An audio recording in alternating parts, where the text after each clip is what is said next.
From the morning reading, 2016 rut wins, followed by the Dow Jones, SPX, and IndieX in that order. Happy New Year and be safe and enjoy as you get started with the new year.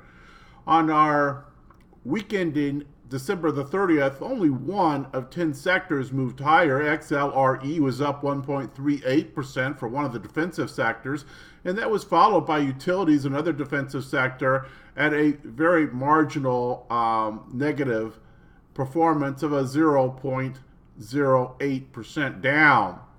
Others following that were XLP, XLV, and then further behind the XLB, XLI, XLK, XLY, XLE, and XLF.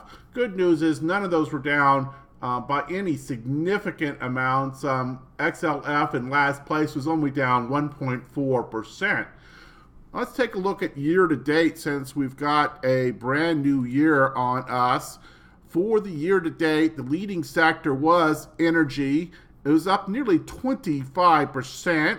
And financials come in second, coming up at about 20% increase. Industrial, 17%. XLB at 14%. XLK at 13%. XLU at over 12%. Lagging sectors were XLY at 4%. XLP at 2%. And then coming in with negative performances for the year, XLRE down 2%, and XLV, healthcare, down a little over 4%. Some other information on the recent performances.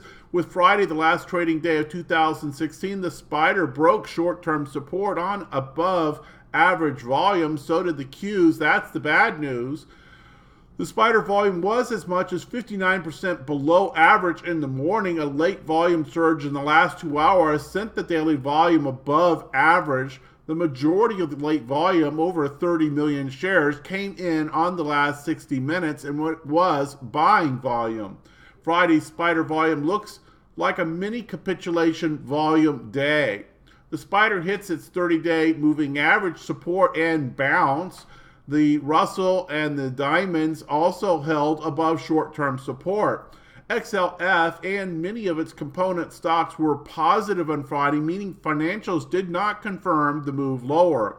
XLRE moved higher to short-term resistance and is a horizontal resistance breakout setup. Breadth in decliners versus advancers was not as overwhelming as one might expect for a break of support. Big buyers came in on the last hour of trading with everything moving into a 3-day weekend. Look for the potential move up, continuation on Tuesday. And we'll take a look at our morning report here in just a second. In taking a look at the returns on the indices, the Russell was the clear winner, coming in at an almost 20% year. The Dow Jones was in second, coming in at over 13%. The S&P, the big broad market benchmark that many of us use as the metric of comparison, came in at about a 9.5% increase. The NASDAQ was the trailer, coming in a little less than a 6% increase for the year. In other reading, the S&P 500 snapshot, the dawn trumps Santa. Sorry, no Santa Claus rally for 2016. Apparently Santa was trumped by the dawn, who lifted the S&P 500 over 6% from the election day close to the latest record close on December the 13th. The index remained relatively flat for the next 8 sessions, slipping a modest 0.35% from the record close to the pre-Christmas close. Would Santa bring a rally over the next 4 sessions? Alas, it was not to be. Following the holiday Monday, the 500 posted a fractional 0.22% gain on Tuesday, but then closed for losses in the next 3 sessions, falling 1.1% for the traditional Santa rally time frame. Hello, this is Stephen Harris, the head trader from Falcon Global, where we model best practices for investors, traders, and day traders from entry to exit every trading day. In this daily video, I provide my opinion and insights of current market trends, market timing, volatility, and hedge risk levels for the upcoming day for the key U.S. financial markets. It is 6:08 a.m. Mountain Time, and I'm recording this in preparation for the market day of January the 3rd, 2017.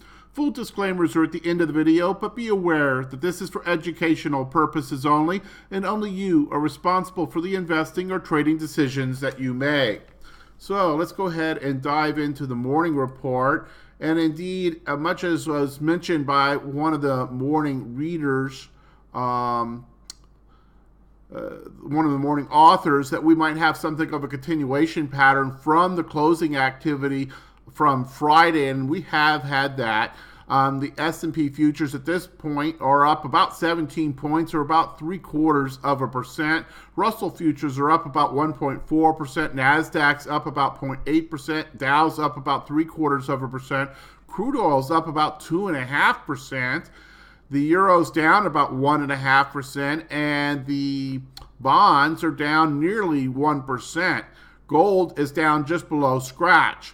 And overseas action, looks like China and Hong Kong are both open, and China is up about 1%. Hong Kong's up about 0.2%. Japan looks to be closed.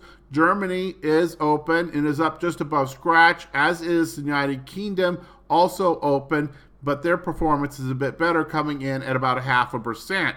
In terms of macroeconomic reports for today of note in the United States, you have ISM manufacturing, and that looks to be the only major report. Looking forward to tomorrow, we have FOMC meeting minutes, so be aware that that's out there. Okay, and taking a look at current market conditions. Our volatility, it ticked up a little bit at the end of last week, as you might expect. Short-term VIX is now to 12.68, still very relatively low. Skew is just above the first threshold of caution, coming in at a 127. IV percentiles are also up a little bit, but still very, very low in the historic range, all less than 25 percentiles. On the S&P, you're at 22, the Russell 23, the Nasdaq at 24, the Dow a 23. You had one index, the Nasdaq, that put in a larger than 1 standard deviation move on Friday, and that was a negative 1 standard deviation move by the Nasdaq. In terms of, let's see here, let's go ahead and go to the charts at this point. And you see our recent activity here with the big post-election rally, then a bit of a stall into the traditional Christmas rally period, a bit of weakness, and then in the last hour coming up off the bottoms and closing up off the bottoms. That pattern has continued, and a bit of a gap, and then now running since that point into the morning session. And at this point, we're a little over an hour from the cash open, and pretty strong movement thus far. In other markets, the Dow, very much the same pattern.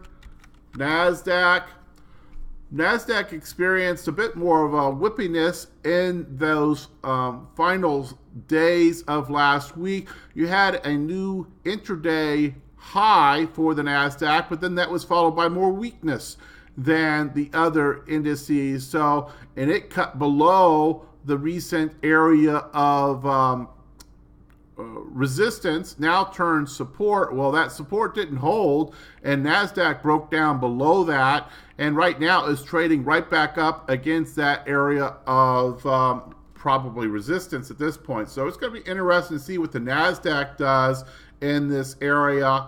It is literally bumping its head right now against that significant line. In terms of the Russell,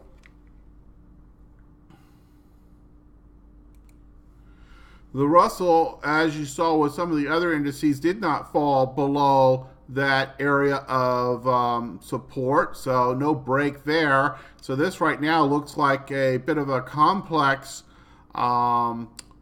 bullish continuation pattern. We'll see if we get a breakout that takes out the former all-time high at 1395 on the Russell futures.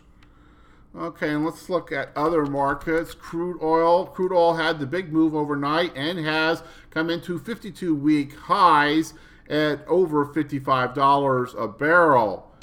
And others, gold. Gold had something of a counter trend bounce last week and moved up into some of the key moving averages and seems to be forming a bear flag at this point. Let's see what the dollar's doing behind this. The dollar, big move in the last 3 sessions, 2.5 sessions. Here's Thursday, and then Friday, and then today, you see where if we were to close right here, this would be a 14-year new closing high on the dollar. So certainly that is a big part of what's going on in these other markets. And let's take a look at bonds. Bonds falling back quite a bit. So much like with the gold, had a bit of a retracement, counter trend retracement last week, but seems to be setting up for a bear flag and continuation lower. And we'll take a look at volatility last. Volatility, of course, did tick up last week, but still these are relatively low areas. And we generally call anything between a 12 and a 15 just pretty much noise in a normal bull market operating market. So just kind of keep that in mind. We'll certainly watch and see if this develops and starts to lead us into anything. But at this point, it's just kind of a noise in a very low area.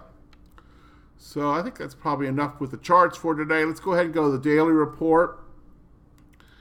And first of all, we've had some important changes here. The weakness from last week did set up for some weakness to show up on the indicators. And at this point, we have to kind of watch where this goes. These are just kind of the first signs of weakness. Thus far, the price action of the last hour of Friday leading into the overnight into the open today would seem to be putting an end to this, but we'll have to see if that's just a little bit of a counter trend balance and then we're in a little bit more of a retracement. We've got to keep this in context. We've had a huge move since the election period, and that we would digest some of this would not be unexpected. So with that said, intermediate term phase opinion has deteriorated to a market phase 5. That is the end short term is the typical description. We had a break of diagonal support. Now that support line was a parabolic kind of line, so it didn't take much of a retracement to be able to pull back and break that. In terms of the 3 market timing signals, we still have from IBD, our first signal, these are all mechanical in nature, is confirmed uptrend. That is bullish. The GMI index did deteriorate last week. Actually, he didn't publish a new number for a number of days. I did just see that a moment ago. It's a little less than a 6 out of 6 and 4 out of 8 at this point. But the important thing is that the buy signal that's been in place since 11:10 is still there. In terms of decision point, we did have some changes here at the end of last week as well, and kind of go in both directions. You had the NASDAQ on the intermediate term come in with a new bearish signal, and yet at the same time, we had our very first in months change in the long-term postures, and the Dow turned positive. So at this point, we're left with some mixed signals on the short term, mostly bullish signals on the intermediate term, and still very mixed signals on the long term. So bottom line to this is that while we may roll all this together into something of a consensus opinion around the bullish side, it certainly isn't a clean signal. This is not yet the signs of a fully long-term healthy bull market. So we've got the potential of setting that up, and certainly with these recent new all-time highs across all 4 of the indices, We're looking to see if we can get a continuation pattern and a series of higher highs and higher lows and start to see evidence of a real trending market. We don't quite yet have that across all the time frames, but we certainly have a much better situation than we've had over much of the last 2 years at this point, it would seem. Position sizing opinions on both models are at 100%. The intermediate term market posture also saw some deterioration with the end of last week, and on Friday the S&P dropped just below 80 into the weak bear category. As a weak bear, this is a first day weak bear signal, but this is up against an exceptionally strong bullish sentiment line. So expectations is that these kinds of setups are relatively shallow and short in duration before they flip back to bullish. We'll continue to watch that situation, but do note that 3 of the 4 indices did flip over into the weak bear intermediate term market posture. Overall strength of the trend still remains strong. We're up over 80, though the number in absolute fashion has dropped a little bit in recent action. This is still in the area where it can oscillate and stay for a very, very long period of time historically. So keep that in mind. Any weakness is likely to be relatively short and shallow, assuming that no significant new news comes in to change that diameter. In terms of the hedge warning status, we're still at 0+, normal with some elevated conditions. In terms of the 3 strategy opinions, we did have one change here. The VIX had been actually below the acceptable range to initiate new positions for novice traders. That is back within the acceptable range at this point. In terms of covered calls and put selling strategies, conditions are also acceptable for novice traders in both of those strategies.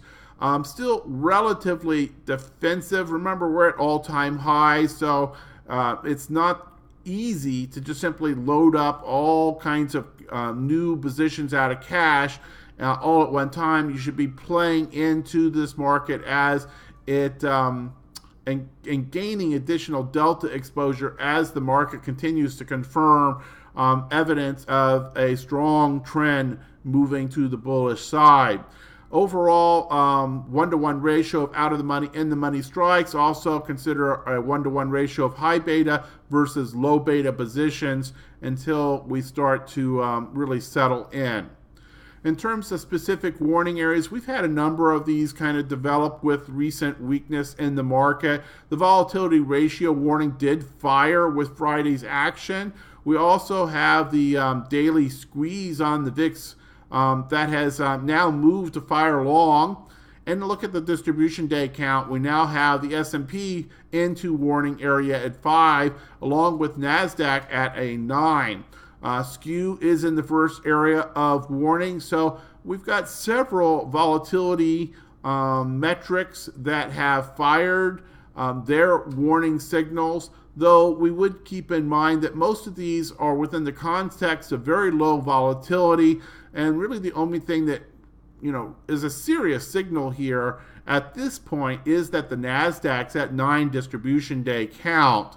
In terms of trend base, not as strong as we've been with the weak bear coming in on the market posture in the intermediate term for the SPX, but that's a first day weak bear and it's just barely below 80. So again, a relatively weak setup there.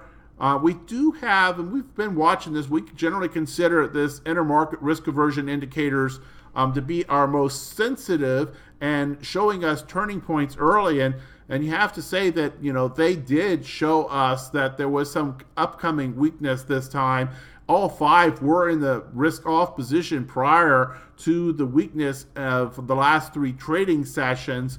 And we've started to see real angle and separation start to come into play with these in recent trading sessions. So these certainly were a warning. But again, right now, this move looks to be relatively small. In terms of sentiment, it's still in the greed area, but getting close to the neutral area, so not particularly excessive to either side on the sentiment indicators.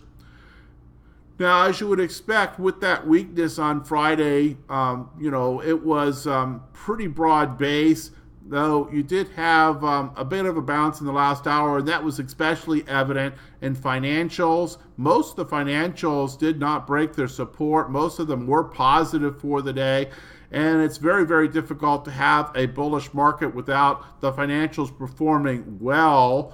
So while many people may hate Wall Street, if you want your portfolio to be positive, you need the banks to do well.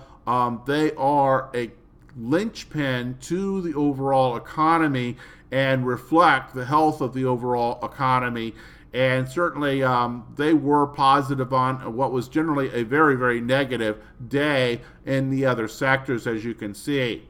In other action, in terms of the sectors, you can see the market postures across the 3 time frames. Probably what's most notable, utilities and telecom holding up across all 3 time frames is positive. So with a little bit of that rotation returning to the mean, we've seen utilities start to firm up. And then also with some of the rebalancing that was going on as you went into last week, there was some money, it would seem, being taken out of some of these equities and being rotated to bonds as a result of those positive performances in the equities areas. So that was part of what was also likely going on underneath the hood of last week's action.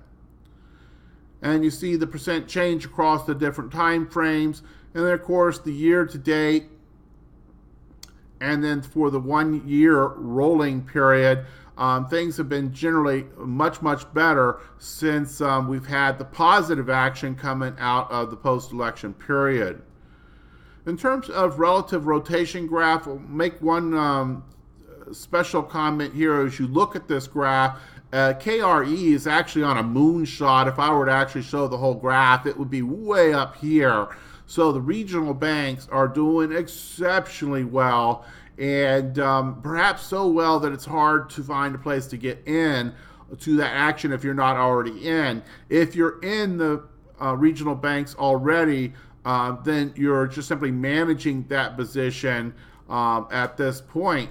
But others that are doing well, IYT, that's your transportation, and then IYZ and XRT is certainly showing some improving performance, and they're up in this upper left quadrant and have not yet moved into the upper right quadrant. Some of those that are falling back, biotech, home construction, and then to lesser degrees, utilities and real estate. So just kind of keep that in mind in the longer term trend picture.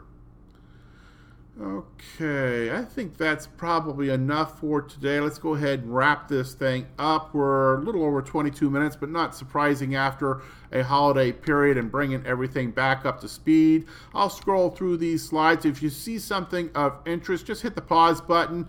Hit the hyperlink, go to additional information, those kinds of things. But we do need to get to the last couple slides. That has the disclaimers. Disclaimers, as always, hit the pause button if you need more time to review the disclaimers. Also note the hyperlink down here at the bottom for the full set of disclosures. We'll be back here for our next market preview from Falcon Global with tomorrow's session.